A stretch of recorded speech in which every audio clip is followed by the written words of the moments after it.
They were the picture-perfect power couple. Olivia Hayes, a respected philanthropist and soon-to-be mother, and Ethan Sinclair, her billionaire husband, whose charm and success captivated everyone around them. Their love story dazzled the city's elite, a modern-day fairy tale filled with extravagant galas, whispered admiration, and an image of unwavering devotion. But beneath the glitz and carefully curated perfection, a devastating secret lurked, one that would shatter Olivia's world. When Olivia uncovers Ethan's betrayal, she refuses to play the role of the silent, dutiful wife. Instead, she embarks on a relentless pursuit of truth and justice, peeling back the layers of deception that would change not only her life, but the lives of everyone entangled in the facade. Olivia Hayes had been raised in modest comfort but possessed an unshakable spirit. Growing up in the quiet suburban town of Hollowbrook, she learned resilience from her mother, Margaret Hayes, a single parent who worked tirelessly to provide for her only daughter. Though Olivia never knew her father, she never felt deprived of love. Her mother's steady encouragement nurtured her creativity, her fierce independence, and her belief in her own worth. After high school, Olivia set her sights on Kingston University, a prestigious institution known for its cutting-edge economics and social sciences programs. Margaret saved every penny, determined to give Olivia a chance to step into a world where opportunities were abundant and where her compassionate heart could truly shine. It was there, within the ivy-covered walls of Kingston, that Olivia first met Ethan Sinclair, a brilliant economics major whose magnetic presence seemed to electrify every room he entered. Ethan was the kind of man people gravitated toward. His confidence was effortless, his charisma undeniable. He commanded attention in study groups, captivated audiences in lectures, and carried himself with a quiet certainty that made it impossible to ignore him. Rumors swirled about his family's immense wealth, the Sinclair dynasty, a name whispered with admiration and speculation. Yet, Ethan never flaunted his fortune. He was understated, even humble, at least on the surface. Still, his generosity was impossible to miss. He covered the bill at group dinners, bought expensive textbooks for classmates who struggled to afford them, and poured money into philanthropic projects across campus. In Olivia, Ethan saw something rare. A kind-hearted woman with a sharp mind and a relentless drive to make a difference. They began dating in secret during their junior year, their connection deepening over late-night conversations at the library and volunteer work in the city. For Olivia, Ethan was intoxicating. His intelligence, his ambition, his ability to make her feel like the most important person in the world. She never imagined that one day, he would be the person to betray her in the most unforgivable way. He could switch from discussing global financial markets with razor-sharp insight to playfully teasing Olivia about the whimsical doodles in her sketchbook. His charm was effortless, his intellect magnetic. She fell for him completely, believing in the sincerity of his words and his relentless drive to make the world a better place. After graduation, Ethan proposed to Olivia on the rooftop terrace of a newly built five-star hotel in Crestwood, a luxury establishment he owned, but had never mentioned outright. Under the shimmering glow of the city skyline, he knelt before her, a dazzling diamond ring in hand, and asked her to be his partner in life and love. Tears welled in Olivia's eyes as she whispered a breathless yes, feeling as if she had stepped straight into the pages of a fairy tale. Their wedding was nothing short of legendary. Socialites, politicians, celebrities, and even high-profile tech moguls flew in from across the country. The Crestwood Times hailed it as the wedding of the decade. The extravagant ceremony boasted an opulent guest list, cascading floral arrangements, and a breathtaking orchestral performance. Margaret Hayes, in a simple yet elegant lace gown, beamed with pride as she watched her daughter embark on this dazzling new chapter. She whispered a silent prayer, that Olivia's life would be filled with the happiness she had always dreamed of. For the first few years, Olivia believed that prayer had been answered. Ethan was a devoted husband, unfailingly supportive of her charitable initiatives. He never seemed too busy for an intimate dinner at home, a quiet weekend getaway, or the simple joys of life together. Their marriage radiated the golden glow of a storybook romance. But fairy tales have a way of unraveling. By the time their third anniversary rolled around, Olivia and Ethan had become Crestwood's golden couple. Though Ethan never flaunted his wealth, his success was impossible to ignore. He had built an investment empire from the ground up, a financial titan that employed thousands across the city. Meanwhile, Olivia had carved her own path, founding a charitable organization that provided scholarships for underprivileged students, resources for struggling single mothers, and grants for aspiring young artists. They were a power couple, admired and envied in equal measure. Yet behind the curtain of perfection, whispers stirred. Rumors swirled that Ethan had political ambitions, that his name was being floated among the city's elite as a potential candidate for office. Olivia had no interest in politics. She cared about the tangible impact of her foundation, the lives she could change. She was content to remain in the background, allowing Ethan to soak in the limelight. And soak it in, he did. He thrived under the attention of Crestwood's wealthiest business moguls, its influencers, its power players. Still, on the surface, everything appeared flawless. Then, after 2 long years of struggling to conceive, Olivia discovered she was pregnant. Ethan seemed elated. And Olivia? She glowed with maternal joy, believing, against all odds, that their happily ever after was only just beginning. She had no idea that in reality, the cracks in her fairy tale had already begun to splinter. Yet beneath that glow of happiness, Olivia sensed a shift. Ethan had always been ambitious, but suddenly he became more guarded. His late nights at the office stretched longer, his business trips became more frequent, always justified by high-stakes board meetings or global investment summits. He returned home, of course, but never fully explained where he'd been. His flight schedules didn't always align with the agenda he shared with her. The details didn't add up. At first, Olivia dismissed these discrepancies, chalking them up to the chaotic nature of high finance. But then came the small signs, the ones she couldn't ignore. Ethan's phone would vibrate at odd hours of the night. He would glance at the screen, shielding it from her eyes before slipping it back into his pocket. Once, Olivia found a stray receipt on the kitchen counter. A lavish dinner for 2, in Rome. The same night, Ethan claimed to have been in Berlin for a corporate event. Still, she clung to denial. She was pregnant, overjoyed, and desperate to believe that it was all just a misunderstanding. Yet, the distance between them continued to grow.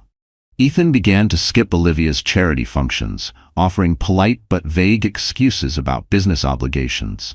When they did attend events together, his smile no longer felt real. She noticed a hardness in his expression when she introduced him to her foundation partners, the students she mentored, or the single mothers her program supported. Meanwhile, his extravagant gifts started arriving with increasing frequency. Diamond bracelets, designer handbags, a pair of rare art prints. To an outsider, these would seem like acts of devotion. But Olivia wasn't fooled. She knew the truth. These weren't gifts of love, they were guilt offerings. During one of Ethan's longest business trips, Olivia started having nightmares. Each dream was the same. She stood alone, heavily pregnant, watching as Ethan walked away, his figure dissolving into the shadows. She would wake up breathless, heart pounding, reaching for him, only to find the bed cold beside her. Insomnia became her companion. She prayed that once Ethan returned, the weight in her chest would disappear. But when he finally walked through the door, something about him had changed. He was physically present, but emotionally, somewhere else. A distant look in his eyes. A casual, half-hearted kiss on her forehead. A mumbled apology for being gone so long. Then he would retreat into his home office for hours, shutting the door behind him. The mansion they shared, once a place of love and laughter, now felt cold, hollow. Her mother, Margaret, tried to reassure her. "He's building an empire, sweetheart. His mind is consumed by it. Trust him, he loves you." But Margaret's soothing words couldn't shake the unease in Olivia's gut. Something deep inside her whispered that Ethan's late nights and endless trips weren't just about business. And soon enough, she would have proof. Then, in a moment of unease and quiet desperation, Olivia did something she once thought unthinkable. While Ethan was out, she picked up his phone. Her hands were cold, clammy, her breath shallow as her thumb hovered over the screen. One simple swipe. That's all it took. A flood of messages filled the screen, each one a dagger aimed straight at her heart. Her fingers trembled as she scrolled through a series of texts, not from a business associate, not from an assistant, but from someone named Sophia Caldwell. At first, Olivia's mind grasped for a rational explanation. A colleague? A longtime friend? But the intimate tone, the late-night timestamps, the emoji-laced replies, they spoke volumes. Sophia Caldwell, I can still smell your cologne from last night. Missing you already. Miss you too, darling. Hang tight until I get back. Olivia's chest tightened. A sharp, pulsing ache formed in the pit of her stomach. Tears blurred her vision, but she kept scrolling. Then she saw them, the photos. Selfies of Sophia lounging in lavish hotel suites wrapped in silk sheets. Images of Ethan, his tie loosened, the soft glow of Paris's skyline behind him. The same night he had told Olivia he was in Berlin. Her stomach twisted. Her hand instinctively moved to her belly where their unborn child rested, innocent, unaware. How could he? A swirl of rage, betrayal, heartbreak clashed within her, making her dizzy. She slammed the phone shut, her pulse thundering in her ears. Then footsteps. Ethan stepped into the living room, his face shadowed under the dim glow of the chandelier. He froze when he saw her, tears streaking her cheeks, his phone clenched in her trembling hand. The room turned airless, the tension suffocating. Olivia, he said cautiously. She swallowed hard, her voice unsteady but sharp. Who is Sophia Caldwell? Ethan opened his mouth, then shut it, like a man searching for a lie but finding none. A flicker of guilt passed over his face, only to be swiftly replaced by arrogance. The defiance in his eyes was something she had never seen before. He stepped forward, reaching for the phone, but Olivia jerked back. Tears burned behind her eyes, but they were no longer just sadness. They had hardened into anger, into resolve. I deserve an explanation, she hissed, forcing herself to breathe, to stay steady for the baby. Ethan exhaled, rubbing his temples. It's not what you think, Olivia, he muttered. She's just a business liaison. Sometimes things get a little carried away over text. His voice lacked conviction. Even he didn't believe his own words. And neither did Olivia. Banter? Olivia repeated, her voice sharp, cutting through the heavy silence. Her eyes burned as she glared at Ethan, daring him to justify the indisputable proof in her hands. Does banter explain the photos, Ethan? She snapped. The candlelit dinners in Rome? The nights you swore you were in Berlin? He blinked rapidly, like a man grasping for a lie but failing to catch one. Then, in a moment of desperation, he switched tactics. I have needs, he muttered, his voice cooling into something detached, callous. And you've been so preoccupied with the pregnancy. He never finished. Olivia raised a hand, not to strike him, but to silence him. Her expression alone, a look of pure disgust, was enough to make him stop cold. Something inside her snapped. She would not be disposable. She would not be blamed. Even if Ethan was wealthier than anyone she had ever known, even if he had the power to bury this scandal, she refused to let him twist this into something about her. Don't you dare blame this on my pregnancy, she spat, her voice trembling with fury. I gave you everything, Ethan. I gave you my heart, my loyalty. Her hand drifted to her stomach. And I am carrying our child. You betrayed us. For the first time, Ethan had no words. Defeat flickered in his eyes for just a moment, only to be replaced by entitlement. I'll fix this, he said finally. But the words were hollow, lifeless. Let's just talk it out. You know we can work through this. Olivia stood there, tears carving silent paths down her face. Her mind whirled with heartbreak, betrayal, and the unbearable weight of what she had just uncovered. She wanted to scream. She wanted to collapse, to run, to erase the last few hours from existence. But more than anything, she wanted to protect the life growing inside her. Her voice barely above a whisper, she uttered the words that sealed her decision. I'm filing for divorce. For the first time, she saw something in Ethan's expression. A flicker of panic. It was gone in a second. His arrogance snapped back into place like a mask. He scoffed. Stop being dramatic, he growled, stepping closer.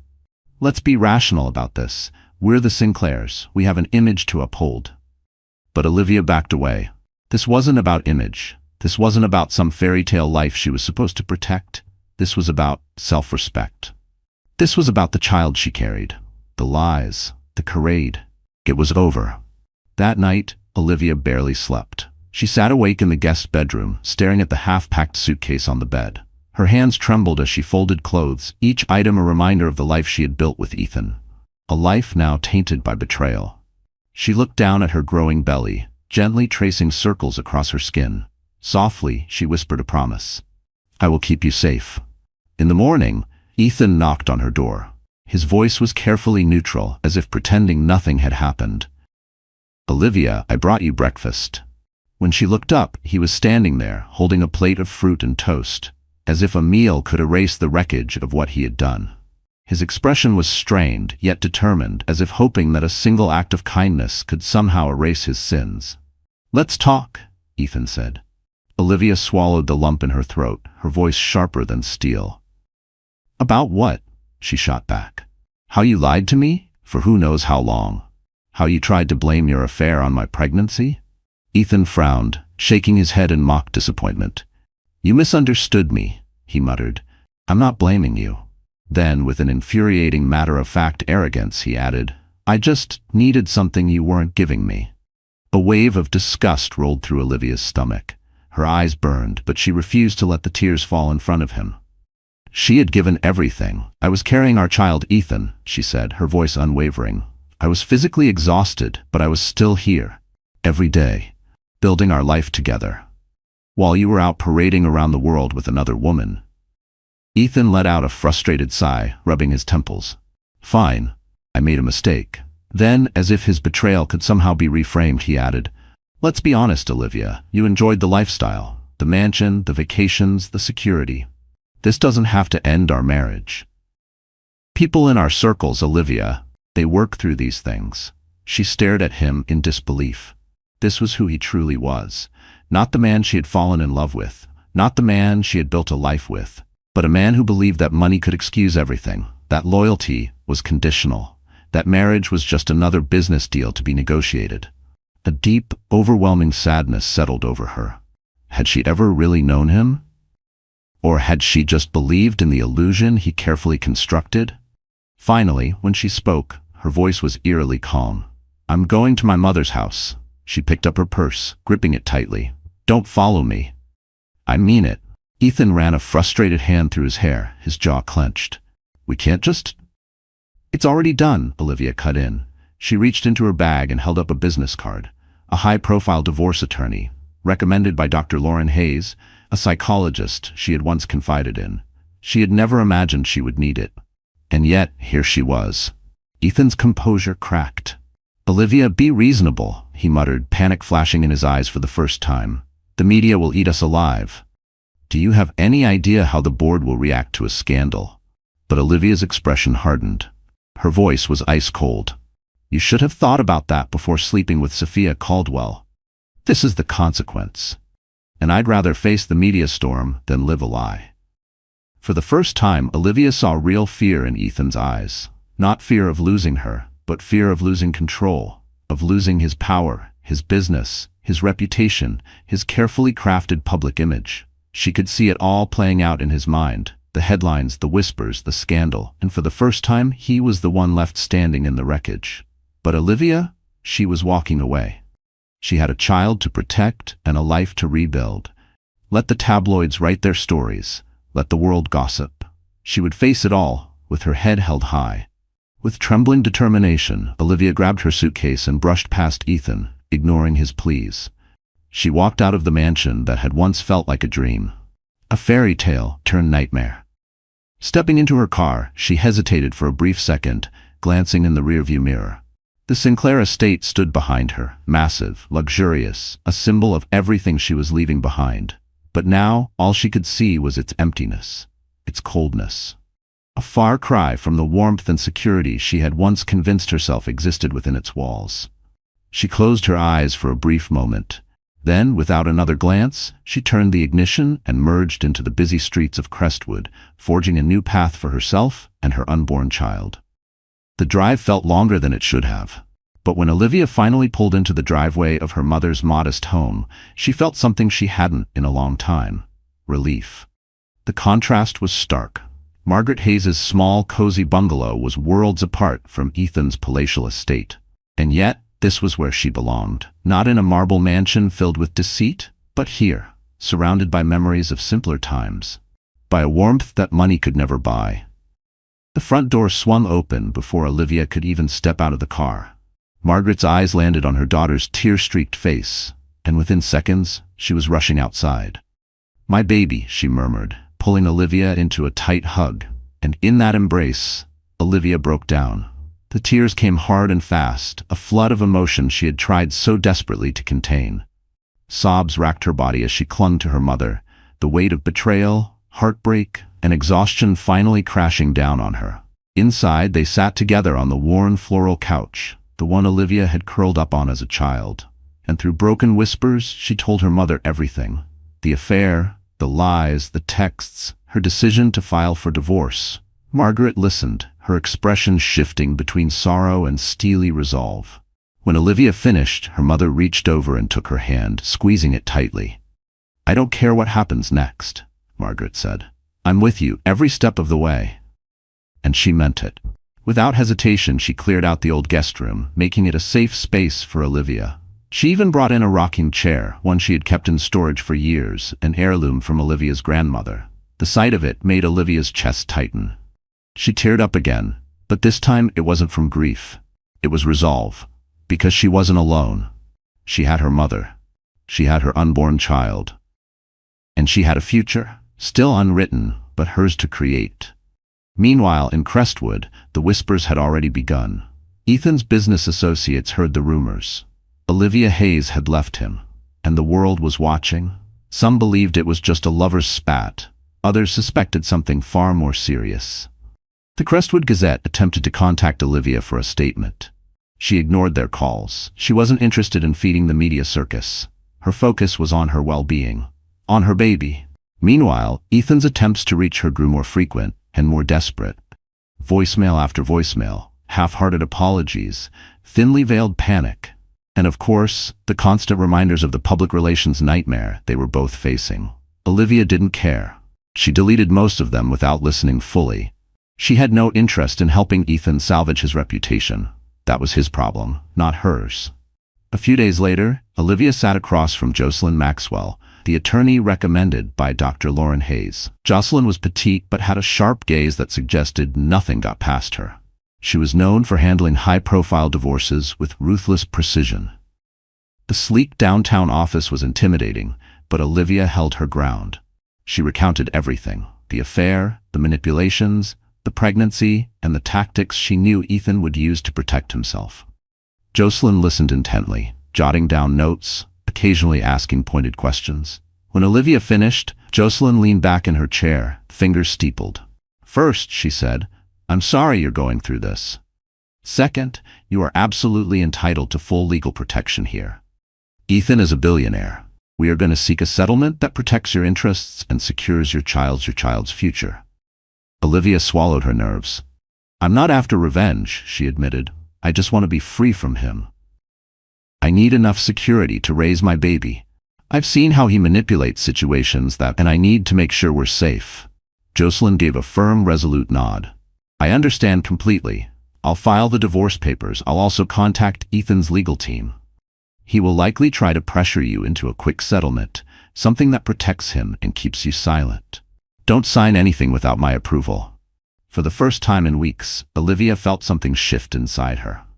A rush of empowerment. This was her life, and she was taking it back.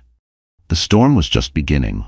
But for the first time, she felt the faintest flicker of clarity, a glimmer of hope that life could be beautiful again. Over the next few weeks, Olivia felt herself slowly reviving. Living in her mother's home, she reconnected with old friends, people she had lost touch with after marrying Ethan and stepping into his elite social world. She visited her charitable foundation, sitting down with the staff to explain she was taking a temporary leave for personal reasons. The rumors continued to swirl, but Olivia? She didn't hide. With her close colleagues, she was honest. She was done with secrets. She was done with silence. She was done pretending. She was divorcing Ethan Sinclair, and it wasn't amicable. True to form, Ethan flooded her with attempts to change her mind. He sent flowers, sometimes entire bouquets so massive they nearly swallowed her mother's small front porch. He sent apologetic texts filled with empty promises and justifications. And once, he even showed up unannounced. Margaret met him at the door, her expression firm, her voice unwavering. "She doesn't want to see you, Ethan." From behind the curtain, Olivia watched. Ethan stood on the porch, his fists clenched, tension rippling through his shoulders. She couldn't tell if his frustration was over losing her or over losing control. The next morning, the Crestwood Gazette published a headline, "Ethan Sinclair's Marriage in Peril. Clues point to rocky times ahead."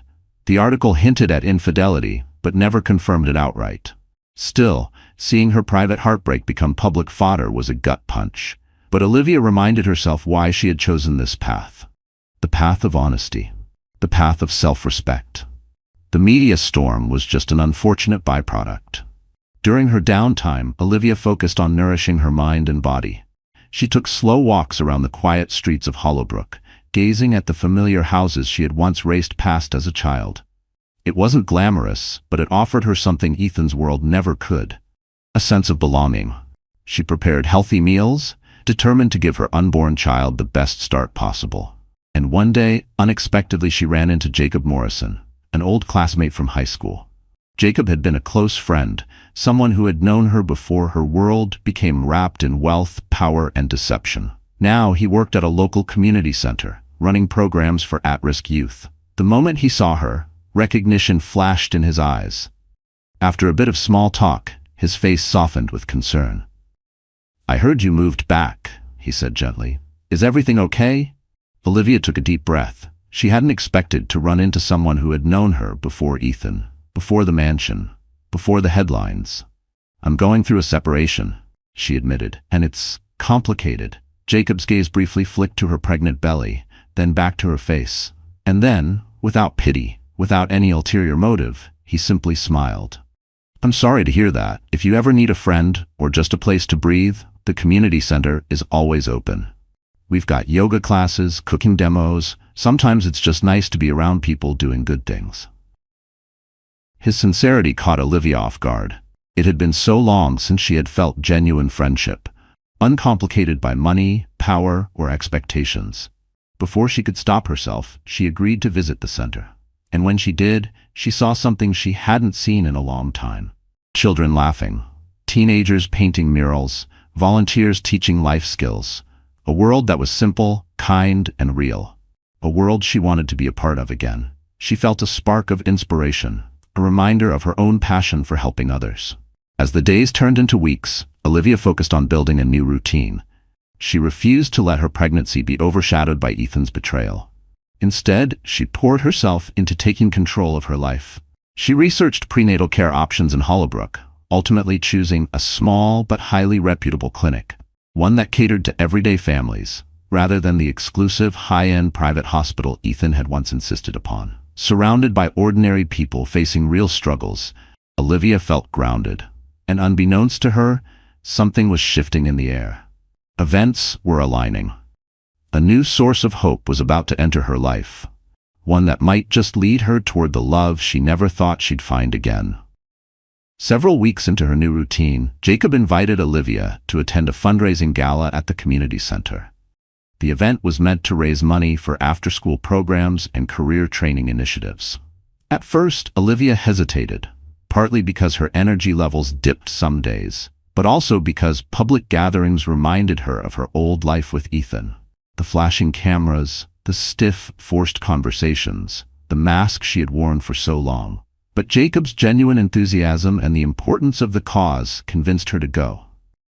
On a crisp Friday evening, Olivia arrived at the community center.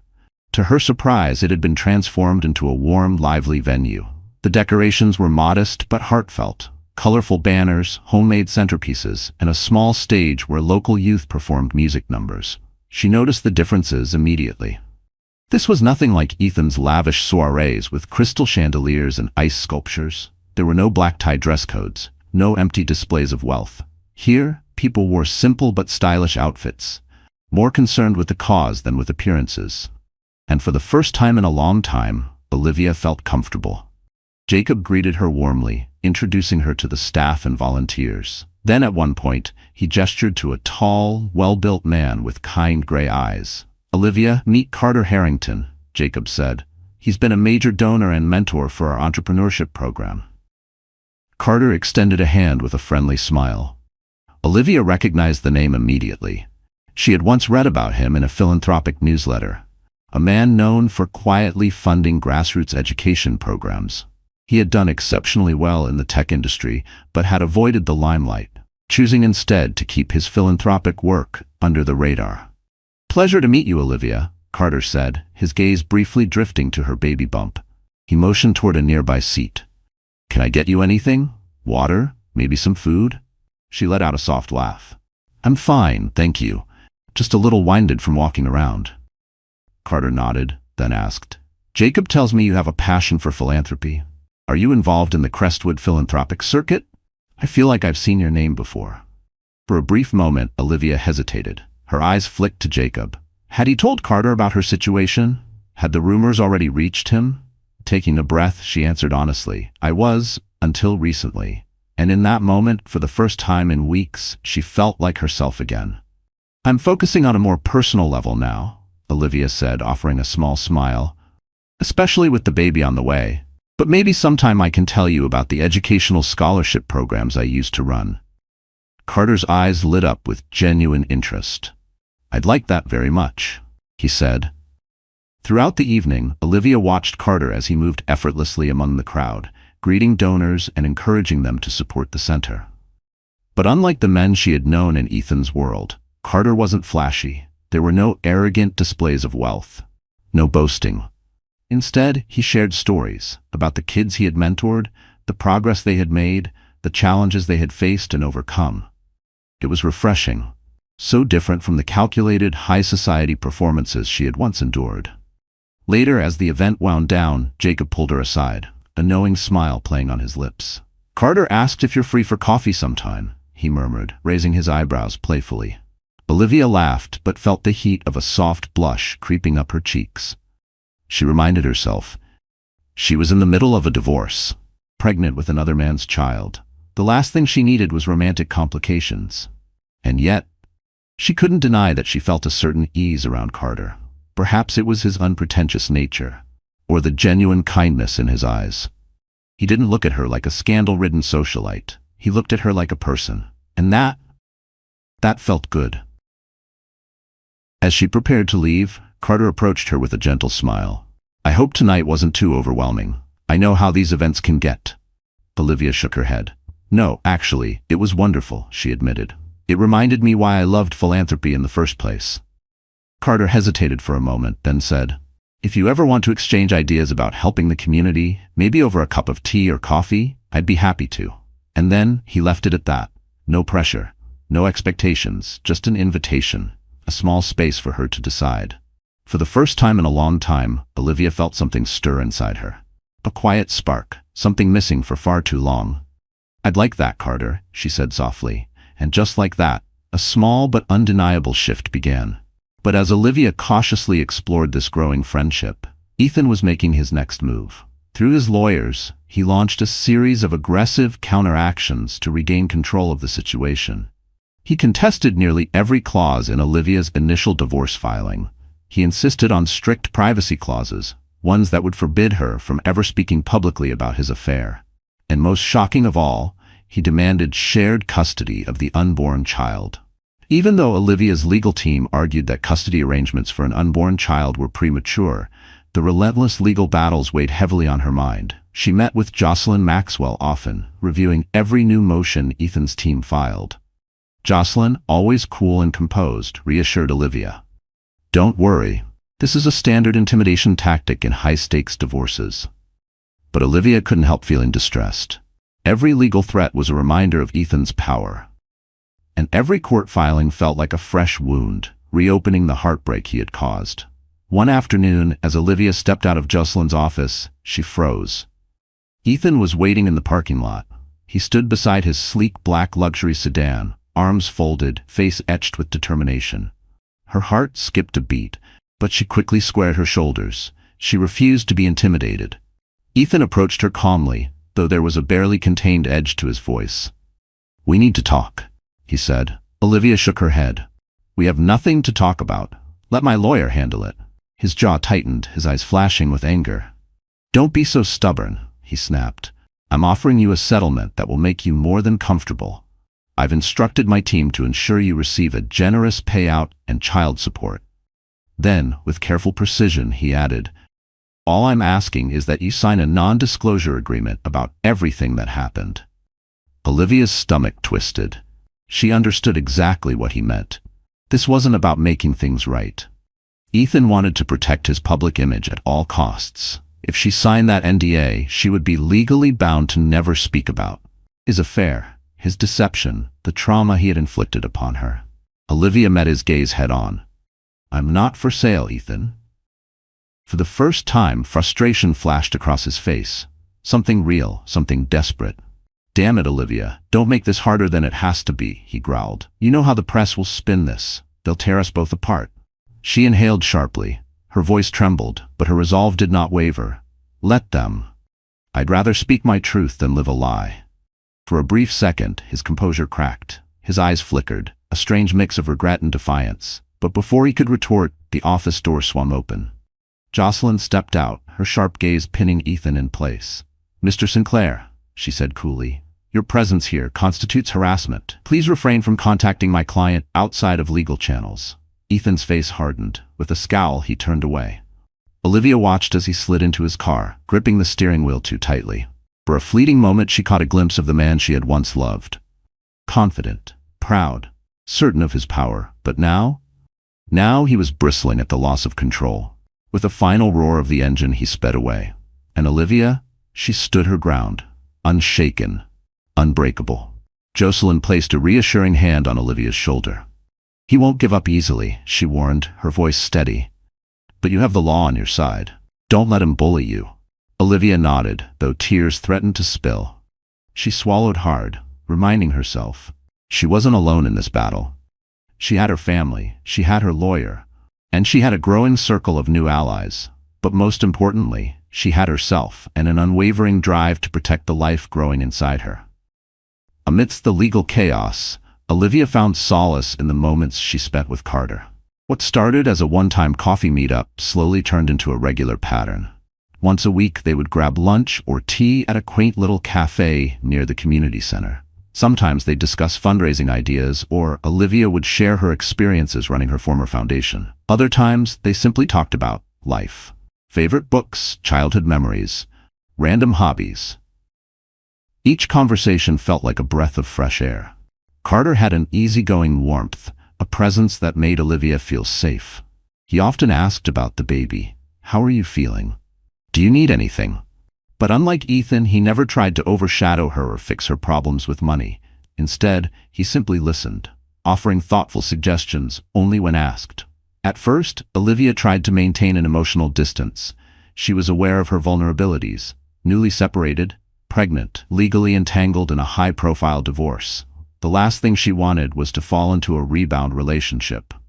And yet, despite her attempts to keep things strictly friendly, she couldn't deny the gentle flutter in her chest whenever Carter smiled. How her worries seemed to lighten after spending time with him. One evening, after a particularly stressful day of legal meetings, Olivia found herself outside the community center. Carter had invited her to watch a group of teenagers pitch their small business ideas, a sort of mini entrepreneurship fair. She planned to stay for just an hour, but ended up staying long after the presentations ended, chatting with the enthusiastic teens.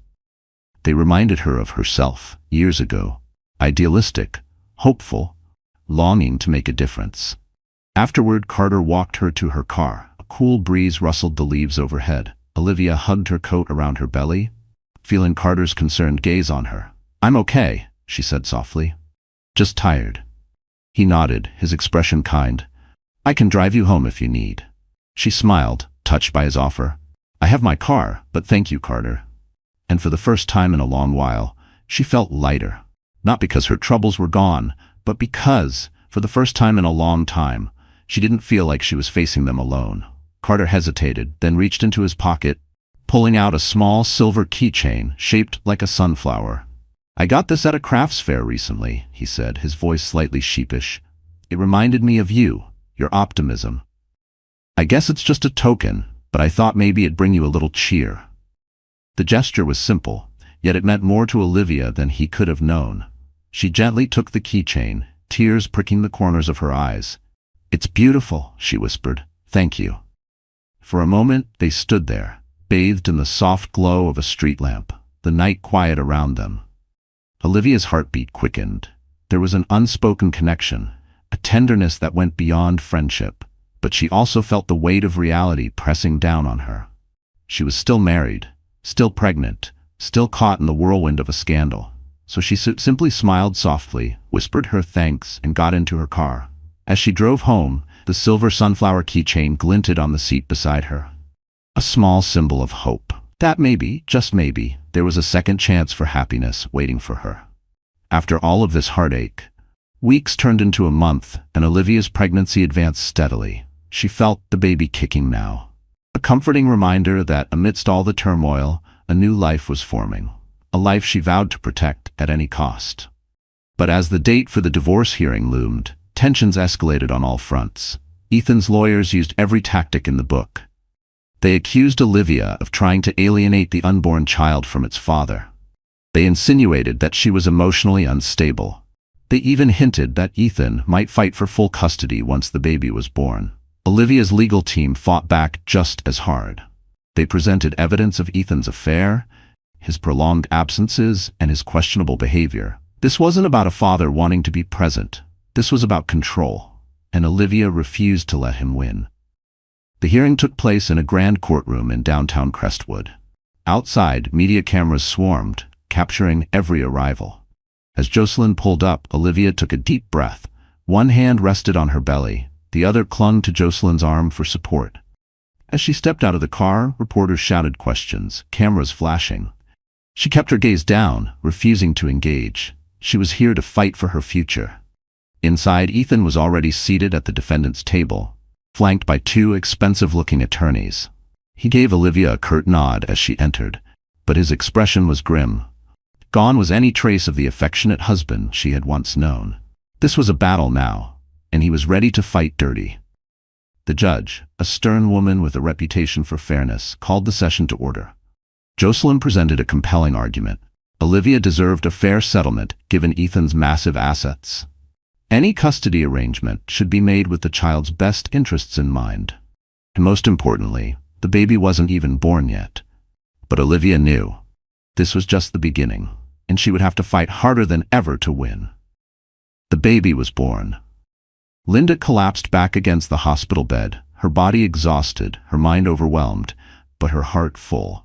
The sound of a newborn's cry filled the room, piercing through the pain, through the fear, through everything she had endured. Tears spilled down her cheeks as a nurse gently placed the tiny bundle in her arms.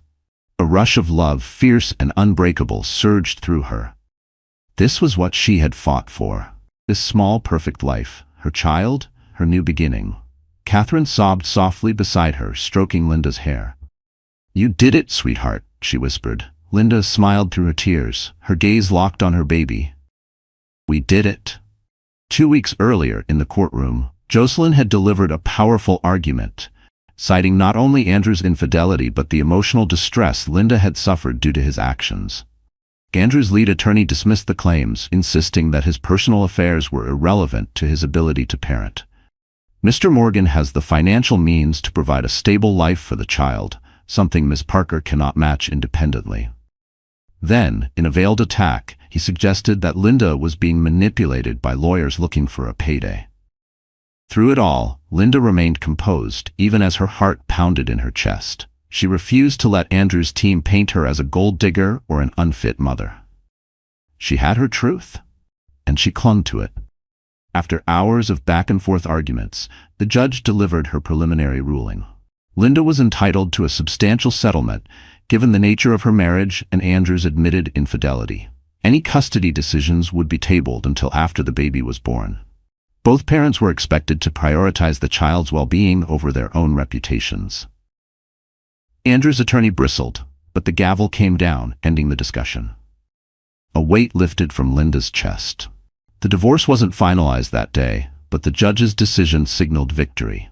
Most importantly, she felt validated in her stand against Andrew's manipulations. Outside the courthouse, the media was relentless. Microphones were shoved toward her face, cameras flashing, reporters shouting, "Linda, do you have a statement?" She met their stares calmly, steadily. "I trust the legal system to do what's right for me and my child." Then, she stepped into Jocelyn's car and drove away from the chaos, clinging to the hope that freedom was finally within reach. Weeks later, the contractions came too soon. Linda's heart raced as panic gripped her. "It's too early," she whispered, gripping the kitchen counter. Catherine didn't hesitate. She rushed Linda to the hospital, where doctors confirmed what she already knew. She was in preterm labor. They tried to slow it down, giving the baby more time to develop. But some things are out of our control. Some things are meant to happen when they're meant to happen. As night fell, Linda lay in the hospital bed, her hand clutching Catherine's, her body shaking with anxiety. She tried to focus on her breathing, recalling the prenatal classes she had taken. The hours dragged on, and then it was time. The baby was determined to make an entrance. Labor was intense, but Linda's resolve was fiercer. With every push, she thought about Andrew's betrayal, the legal battles, the public scrutiny, everything she had endured, and with one final pain-filled effort, her baby was here. And in that moment, everything changed. She heard the first cry of her child, a tiny, premature but vibrant baby boy. The sound unleashed a wave of love and relief so powerful that Linda burst into tears. "He's here," Catherine whispered, her voice trembling with emotion. Linda cradled her newborn son, tears streaming down her cheeks. He was small, fragile in her arms, but the doctors assured her that he was strong. With a little extra care in the neonatal unit, he was expected to thrive. In those delicate first moments, Linda felt an overwhelming sense of protection and purpose. This child, her child, represented a new beginning, a life unburdened by the darkness of the past. She named him James Parker Morgan, a nod to her family heritage, but also an acknowledgement of Andrew's paternal role, despite everything. News of the baby's early arrival quickly reached Andrew. He contacted Linda's hospital room, requesting to see his son. But she declined. She was still reeling from the birth, from the exhaustion, from the sheer rawness of everything. More than anything, she feared the emotional stress his presence might bring. For now, her focus was entirely on James, monitoring his health, offering the warmth of a mother's embrace, and ensuring he felt safe. Carter heard about the birth from Jacob. A few hours later, a small bouquet of white lilies arrived at the hospital, along with a simple note: "Congratulations on your brave little fighter, wishing you both health and happiness." Linda smiled as she read it, a gentle warmth filling her chest. She hadn't told Carter much about Andrew's legal battles or the custody fight ahead. She didn't want to burden him. And yet, his simple, quiet thoughtfulness reminded her that she wasn't alone in this world. Over the next few days, Linda watched James grow stronger in the neonatal unit. The doctors were optimistic, and soon, she was finally able to hold him against her chest, skin to skin, feeling the soft rhythm of his tiny heartbeat against hers. The future was far from settled. The divorce battle loomed ahead. And Andrew? She knew he would try to exert his rights as James's father. But for now, Linda allowed herself to simply be a mother, to breathe, to exist in the bliss of new motherhood. Each time she looked into James's tiny face, she sensed a silent but resolute message.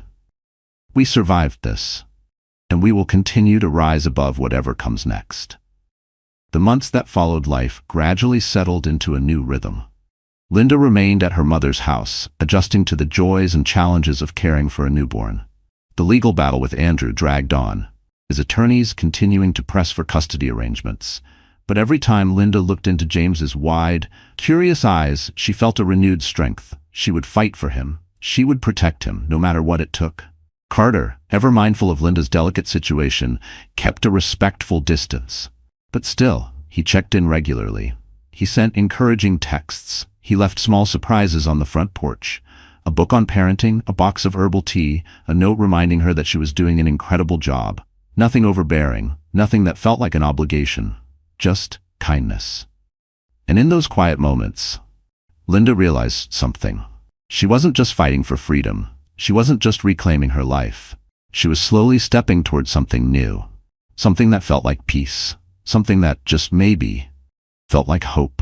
Carter's small gifts for baby James never felt extravagant. Handmade blankets, children's storybooks from local artisans, simple gestures, yet they meant everything. Unlike Andrew's grandiose displays of wealth, Carter's kindness came with no expectations, no conditions, just care, just sincerity. Each act of thoughtfulness touched Linda deeply. It was a world apart from what she had known before.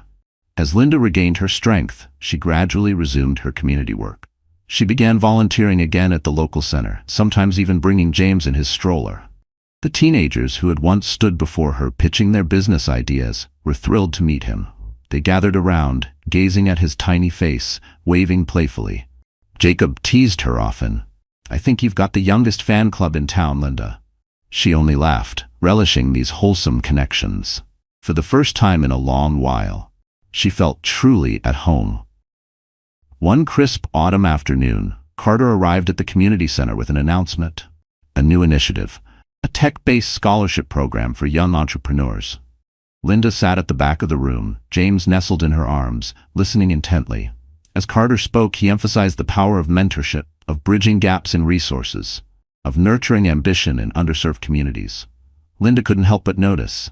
Every word he spoke carried sincerity, passion, integrity, hope. This was a man who believed in second chances, in new beginnings. After the event, Carter approached her, his eyes lighting up at the sight of James. "He's getting so big," he remarked, reaching out to gently touch the baby's tiny hand. James responded by gripping Carter's finger, his tiny grasp surprisingly strong. They both laughed. Linda felt a flutter in her chest. She had built walls around her heart, crafted from betrayal, distrust, and pain. But standing here now, watching Carter smile at her son, something shifted. "He's doing really well," she said, smiling. "I'm so grateful." Carter hesitated. Then in a soft, careful voice he asked, "Would you like to grab a late lunch? Or maybe just a walk in the park? I'd love to catch up, see how you're doing." Linda glanced at James. He had already drifted off to peaceful sleep in his stroller. Then she looked back at Carter. The old fear crept in. Was it too soon? Was she ready? Her divorce was still pending, her heart still healing. But then she reminded herself, this was not Andrew. This was a man who respected her boundaries, who supported her purpose, who had never once pressured her for anything. A man she could trust. So she took a deep breath and nodded. A walk in the park sounds wonderful. They strolled through Maplewood Park, the crisp breeze fluttering the golden leaves around them. James gurgled contentedly in his stroller, calmness, and for the first time in years, Linda felt something unexpected. Peace.